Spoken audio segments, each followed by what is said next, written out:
Alright, so for today's pre-lecture video, I'm going to do some examples of using Ampere's law. So we're introduced to Ampere's law near the end of our chapter 28, and this gives us another way to calculate the magnetic field due to some sort of current distribution. So I feel that it's very similar to Gauss's law in terms of how we use it.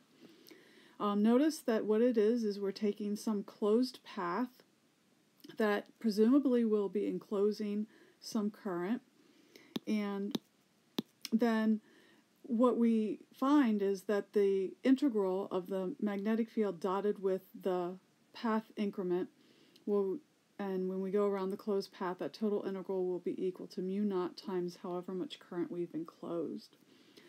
So what we're trying to do is find the proper path, and so we might want to do a couple things. We want B to be constant on the path, perhaps. It's nice if B is parallel to DL, because then the dot product just is then the product of the two. Although sometimes it might be useful if B is perpendicular to DL, then B dot DL is just 0. So it really depends on the situation, and in our two different examples we'll see both of these used. And the end result is that we hope to find a way to be able to solve for the magnetic field as an unknown, and the whole process is a lot easier than using the integrals that we saw in other parts of the chapter. So basically, what we're talking about here is this is the easy way to find the magnetic field. So we're going to do a long cylindrical conductor, and the idea is that the current is distributed throughout the entire cylinder, and so it's not just a thin wire, but it has some dimension to it. It has a radius of R. The total current that it carries is just I. And what we want to do is we want to use Ampere's law to find the magnetic field B. So in the first case, we're going to look for some distance outside of the cylinder. And so we start with Ampere's law.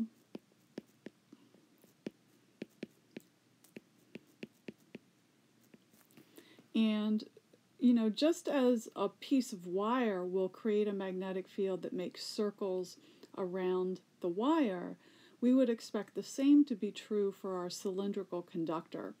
And so our path that we're going to take is going to be a circle that goes around the cylinder. And when we do that, the magnetic field we expect on that circle has a radius of R, that is outside of the cylinder. We expect the magnetic field will be constant, and as we go around the circle, the magnetic field will be tangent to the path, so B dot DL will change into B DL. Furthermore, because the magnetic field is constant, we can take it outside of the integral.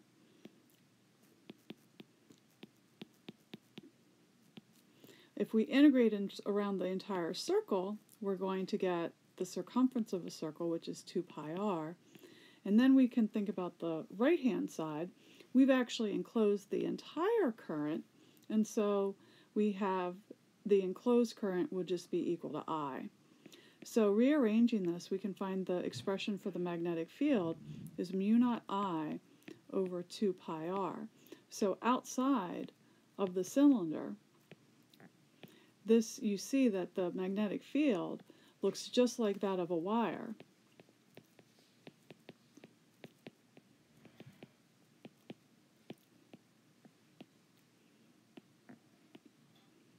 And we might have expected that because it's similar to how the electric field of a sphere of charge looks like a point charge when we get outside of it. Now let's look at the situation. What if we're within the cylinder, where R is less than the radius of the cylinder? We're still going to use sort of the same thinking in terms of our path and our approach. There's going to be a couple differences, of course, because of the fact that we're inside of the cylinder.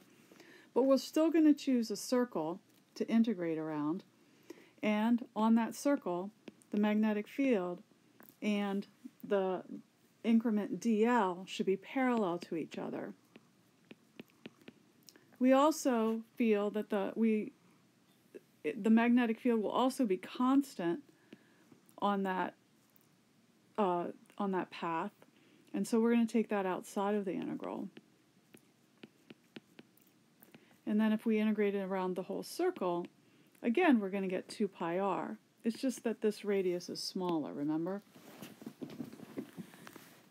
Now, the part that's a little bit more difficult is how much have we enclosed? Well, what we do is we're going to think about the current per cross-sectional area. We're going to assume that this is a constant, that is, that the current is distributed uniformly over the entire cross-sectional area of the cylinder. That means that if I take the entire cylinder, where the cross-sectional area is pi r squared, big R, I would get the total current I. And so, if I want to find the enclosed current of the smaller area, I would use that smaller area, pi r squared, where I'm looking at little r.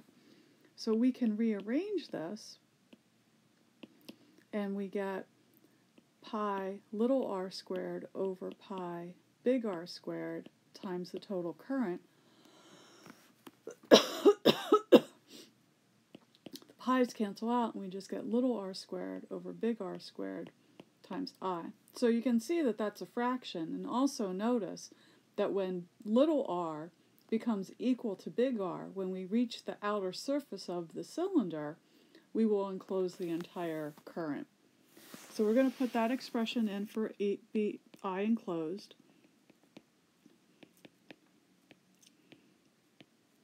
Oops.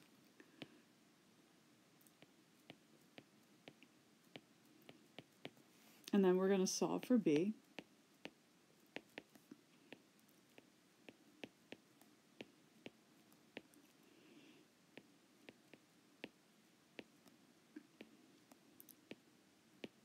And just simplifying it, we get mu naught I times R over 2 pi big R squared. And so what happens is you notice that this magnetic field is dependent on little r, so that as little r gets bigger and bigger, the magnetic field gets stronger and stronger. But that makes sense because really what's happening is I'm getting the magnetic field created by more and more current as I go further towards the edge of the cylinder, because only the current within the circle is going to contribute to the magnetic field. I wanted to just make a picture. So we had 2 regions of the magnetic field. I have, when R is less than big R, I had B was equal to mu naught I times little r over 2 pi r squared. And when R was greater than big R, B was equal to mu naught I over 2 pi r. And so what does this magnetic field look like as a function of R? What happens is the magnetic field will increase in a linear way with R until we get to the edge, and then at the surface of the conductor it'll be at its maximum. Once we get beyond that, it's going to drop off as 1 over R, so it's going to have more of a curved appearance. What I want to do here now is one other example is talk about a solenoid. Now basically a solenoid kind of looks like a spring, which is just a winding of current, a current carrying wire. And the reason that we make a solenoid is the solenoid will create a magnetic field down the axis of the solenoid that is relatively constant. And we could figure out the direction of the magnetic field for this particular solenoid by pointing our thumb in the direction of the current in any one of these windings, like this one right here. And then I use the way my fingers curl to tell me the way that the magnetic field would be going. And behind my thumb, because the wire's in front of me, and I want to know what the magnetic field looks like inside the solenoid, the magnetic field, or my fingers, are going to be curling or pointing to the right. And so that's what the magnetic field looks like that is created by this particular solenoid. Now, what I was doing is I was taking just one particular winding. The idea is that each one of those wires creates a magnetic field that goes in circles around it, but because they're all right next to each other, they're going to add up and create this net magnetic field to the right. The other thing that's going to be true is that outside of the solenoid, on the outside, the magnetic fields tend to cancel each other out, and so the solenoid is used a lot to create a nice uniform magnetic field down the axis of the solenoid, and there's not too much magnetic field on the outside. So in order to figure out what that magnetic field looks like, again, we're going to use Ampere's law, but this time our path that we're going to take is going to be a lot different due to the fact that the magnetic field that we're interested in is pretty much in a straight line. Now this picture is a little bit different from the one that we looked at previously. The current is actually would be coming up and around. In the front of the solenoid, the current would be pointing up. You can tell, notice this is showing you, this is a cutaway view of the solenoid, and here you see the currents coming out at us, where on the top the current's going into the page. And this is creating a magnetic field to the left. What we do is we're going to take a path of integration that is like basically sort of like a square.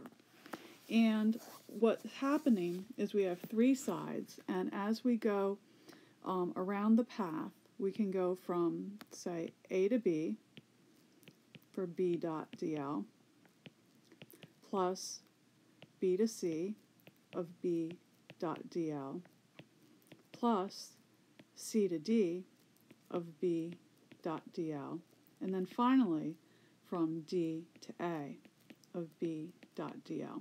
So I've broken the entire path into four separate pieces because it's four sides to this rectangle, and that's equal to mu naught times the current I've enclosed.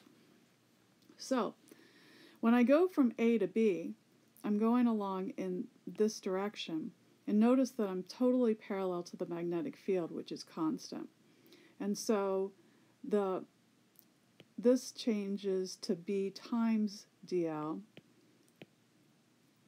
from A to B. And we'll go further with that in the next step. When I go from B to C, notice that that path is perpendicular to the magnetic field, and so B dot dl is 0 because they're perpendicular to each other. When I go from C to D outside here, the magnetic field is 0, and so that part is 0 as well, but for a different reason, because B is 0. And then finally, when I go from D to A, B dot dl is 0 again, because again the path is perpendicular to the magnetic field. Now, when I only had one term that actually didn't go to 0, and that was the very first term when I went from A to B. And so that would look like B times dl, because the B's constant along that path, and that's going from A to B. And that's just going to give me the length of that segment, which is L, so we're just going to call that B times L. And this is equal to mu naught times I enclosed. Now, I have to figure out how much current I've enclosed. And I can look at how many turns of wire I've enclosed by my integration. So I enclosed, we're going to say, is equal to n turns of wire times the current of each turn. So what happens to this is it looks like B times L is equal to mu naught n times I. And so then I'm going to go to the next. So I had B times L equals mu naught n times I. That was the results of my Ampere's law. B is equal to mu naught n over L times I. And we introduce a new term, little n, which has a different meaning than it did when we talked about current, is equal to n over L. So another way I can write that is mu naught n little n times I. Either one of these expressions is one that you could use for a solenoid to find the magnetic field. It really depends on what kind of information you're given. Sometimes you're given the number of turns per unit length, and sometimes you might be given the total number of turns and the total length. And so that will determine which expression is more useful to you.